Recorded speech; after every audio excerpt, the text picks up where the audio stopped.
Yeah, so I was curious and I like playing around with languages. So I was like, well, is Loab even a word? And I was like, how do I Google this without Googling it again, Yeah. And so I was like, well, maybe, I'll look it up in Hebrew. And so the way that Hebrew works is so that there's letters and then there's sort of jots and tittles, dots and dashes beneath and above the letters that create vowel sounds. So the Hebrew script itself is shorthand. About 1,000 years ago, scribes added vowels to help us sort of read and understand it.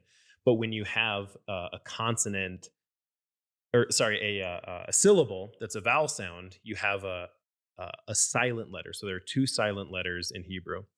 And so I was like, well, I'll start with this one, which is called ayin. And so I looked up the root lamed ayin bet, which could be you could understand that, or you could read it as loab. And that root laab, it only shows up once in the Bible in first or Chronicles or yeah, first or second Chronicles. I can't yeah. remember which one. And it's in a situation where the people are this group is mocking the prophets. And so the way it shows up in Hebrew dictionaries is laab is a root that means mock, but specifically to mock the messengers of God. Mm, And so loab is a possible version of that, but it's a totally like hypothetical. It doesn't actually exist, and the root exists, mhm. but the word, the vocable loab doesn't exist. And I was like, well, that's probably just a weird coincidence because it's not even a real word. It doesn't show up there. Blah blah blah.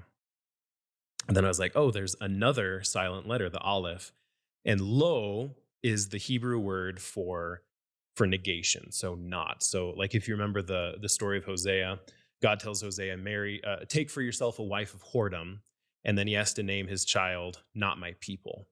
And the Hebrew name for that child is lo ami. So am is people, e is mine, and lo is the negation. So lo means not. And so if you read it that way, of not just one word, loab, but two words, it could mean lo, and then the Hebrew word ab. So aleph bet means father. So not the father or the unfather. And at this point, I was like, nope, like I'm out. like, Enough yeah, research. yeah, enough reason. I mean, and it's hard because you don't want to be a conspiracy theorist about this. But that Gen AI did it, whatever it created or whatever it tapped into, whatever it was. Created or revealed, and that's kind of the Sure, question. sure. Yeah. That yeah, that's a good way. Yeah, created or revealed, whatever it is, everybody agrees the image is terrifying. Mhm. And whatever it is, the image named itself Loab. Of course, it's possible that, what's the old story? You put monkeys at a typewriter, they'll eventually write Shakespeare, right? If a computer is infinitely generating images and made up words, it's eventually going to create Loab and a terrifying looking woman. I don't know what the chances are of that, but again, and especially like you were saying, when the creators of this technology are saying we don't know how it works, that's terrifying. I Mhm. mean, like Elon Musk doesn't say that. When he designs a rocket, he's not like, I don't know. Like it's sort of obnoxious to listen to his interviews because he's Mhm. so technical when he walks you through it. So this is weird stuff. Mhm. And the biggest takeaway, right? Because I mean, it's worth. I appreciate that you explored that because it is worth. It's worth exploring. But I think the bigger thing, maybe just for some, okay, so what do you do with all this Right. information? And it's to be able to step back and to be able to say, okay, if let's say you're like 50 years old right now, right? If you're 50 years old, probably the main portion of you growing up in Christianity was a time where the ideas of like demonic influence and stuff like that. Mhm. If you grew up in America, if you grew up in Ethiopia, that's a completely Sure, different sure. story. But if you grew up in America, that's so foreign. And like maybe there was a time period in human history where that happened.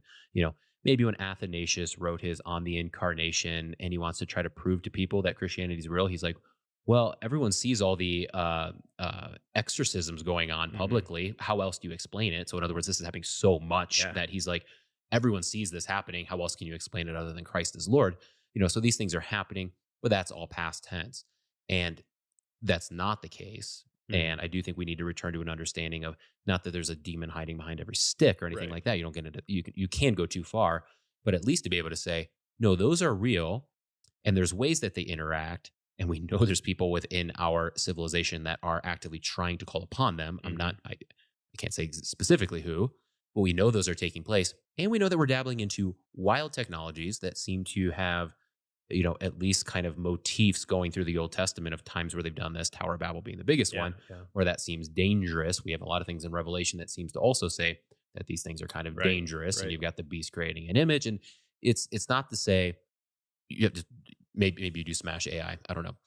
But you should at least be weary, and you should at least Right. have your guard up and not just run headlong into these types of things and say, there's no way that evil can operate through these things, Yeah. because they certainly can and they certainly have. And we certainly need to be at least aware and cognitive and try to think wisely through these things that we dabble in.